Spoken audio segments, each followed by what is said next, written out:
Assalamualaikum lur.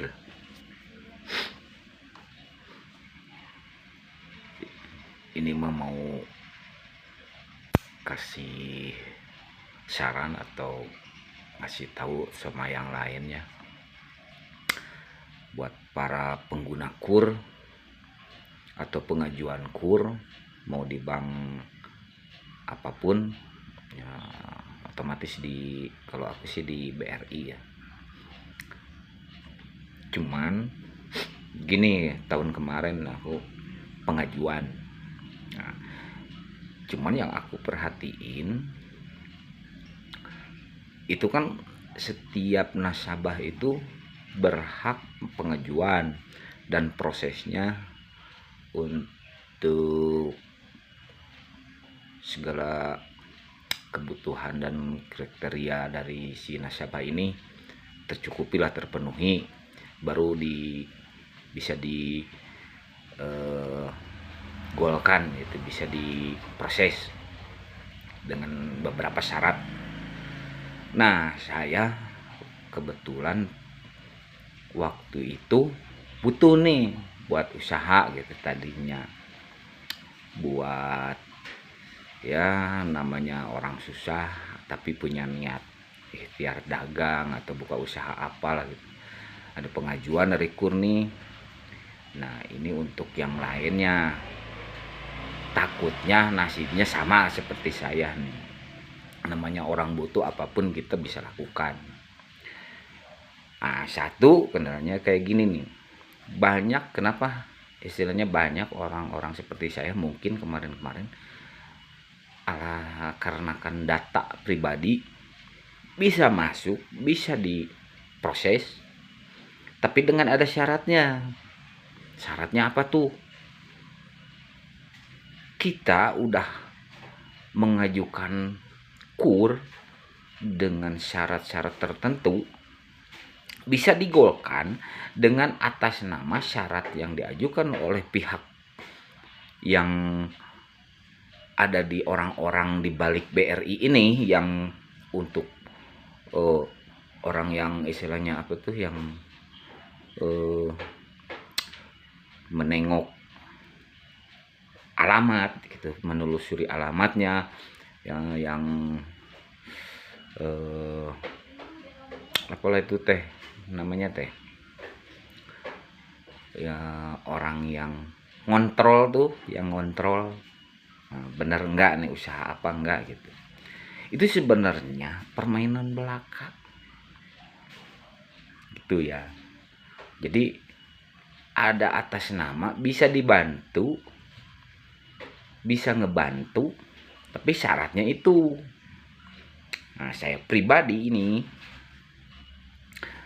saya butuh banget uang buat keperluan, dijanjikan cair 50 juta tuh dari KUR.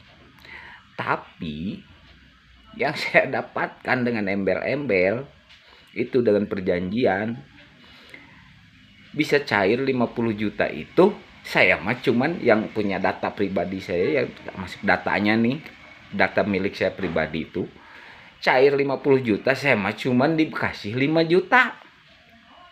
Nah, itu ya. Saya mikir terus gitu, ini permainannya kayak gimana, tapi saya ikutin seperti apa gitu. Saya mah orang awam, nggak tahu apa-apa. Cuman saya memang butuh gitu. Cuman yang saya pegang ada perkataan dari pihak yang bank ini yang memproses saya ini, itu namanya, dia mengeluarkan kata-katanya kalau ini setelah selesai 3 tahun nih KUR ini selesai, baru nantinya katanya akan bisa sepenuhnya pinjam itu, bisa mungkin 100 juta, bisa berkali lipat kalau udah selesai beres dengan kelancaran yang ditentukan pembayarannya gitu ya. Nah, saya teh mikir, ini data pribadi saya cuman dikasih 5 juta, sayanya nggak 10 juta, 10 juta aja. Nah, yang saya pertanyakan,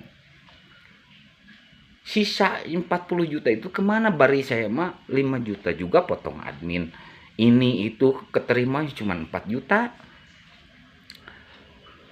Itu nah, ini KUR ya, BRI ini. Saya pikir ini orang permainan dalam aja yang ngurusin. Orang-orang permainan dalamnya. Ini bisa-bisa seperti ini nih orang-orang yang kasus otaknya ke uang itu tuh seperti ini nih Pak Deddy nih. Orang-orang KUR nih. Jadi kayak gitu. Nah, saya dianjurkan untuk udah mah dia paling panggedena gitu kan. Ngambil uangnya dengan atas nama kan saya itu. Tanggung jawabnya dia seolah-olah saya harus lancar bayarnya katanya kan gitu. Jangan sampai telat katanya. Oke. Tapi saya sengaja nih. Sekali bayar, saya 2 kali bayar. Terus kesananya ada kemacetan, karena kemacetan juga ada alasan tertentunya. Karena saya pernah ngisi saldo, terus hilang saldonya diambil nih. Terus saya konfirmasi ke orang-orang yang bersangkutan di dalam data pribadi saya nih. Tapi dia bilang udah buat selanjutnya aja katanya, ansuran selanjutnya aja. Kan saya lagi butuh hilang, ini konversasinya gimana ini untuk namanya apalah, saya teh minta uang saya ya kan angsuran mah cuman berapa, saya dari 5 juta itu cuman 170 atau berapa tuh 150. Nah nggak sampai 200 lah pokoknya. Nah itu saya minta sisanya, kan uang saya yang hilang 600 diambil ya 200 dong, 400-nya ke saya kan. Ini cuman saya dikasih 100, dikembaliin 100, sisanya buat angsuran ke sananya katanya. Kan saya stres ya, saya lagi butuh. Nah, dari situ saya saya nggak mau bayar angsuran lagi, saya biarin. Kalau dia nagih, saya mau langsung datang nih ke pihak banknya sendiri. Saya mau bongkar bahwa yang 50 juta itu saya mah nggak nerima hasilnya apa mana. Saya mah cuma nerima 4 juta sekian tuh berapa. Nah ini dibalik ini maksudnya apa gitu, di belakang ini maksudnya apa, tujuannya apa itu. Ini saya sampai sekarang juga pusing nih. Ini saya nunggu-nunggu orangnya bersangkutan sama saya itu sengaja suruh datang gitu, biar datang ke saya gitu, biar datang. Saya kan nggak bayar nih angsuran, saya karena data saya dong itu, dia pakai data saya pribadi, uangnya dimakan dia kok, digolangin sama dia kok, sama orang lain itu, orang-orang bank juga. Nah saya sengaja ini saya nggak mau bayar biar dia datang, saya mau proses asli. Kalau dia nagih, saya proses.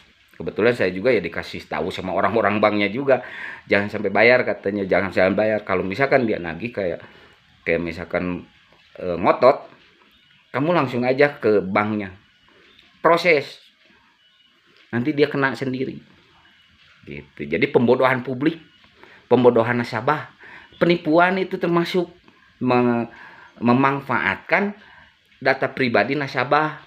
Kan kita yang lagi butuh ya, kita lagi butuh, kita pengen pinjam uang KUR untuk modal usaha, tapi dipakainya sama orang-orang oknum juga gitu, dari pihak-pihak bank sendiri juga. Nah begitu, ini mas himbauan untuk orang-orang yang sama seperti saya nasibnya. Hati-hati kalau misalkan pengen pinjam KUR, langsung data yang resmi, langsung, jangan lewat calo-calo gitu. Oke, itu aja dulu. Nanti ada next penjelasan berikutnya. Assalamualaikum.